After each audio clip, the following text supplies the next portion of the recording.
Und dieses Wörtchen Rain, das wir da gerade relativ häufig im Musiktitel gehört haben, soll bitte jetzt keine Rolle spielen in den anstehenden 40 Minuten und die Einblendung, die hinten angeregt wird. Herzlich willkommen also zum nächsten Saisonlauf, dem 5.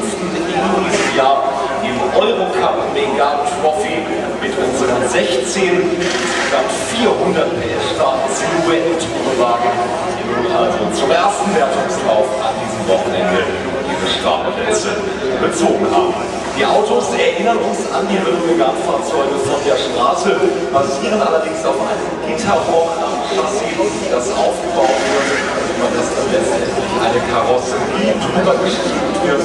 Optisch natürlich aus Marketinggründen an die Renault Megane-Fahrzeuge angelegt ist. Heraus kommt ein durchaus spektakuläres Rennfahrzeug mit interessanter Farbkulisse und mit einem entsprechend besetzten Starterfeld, das sich hier auf der Startzielgerade zur Startvorbereitung formiert. 40 Minuten.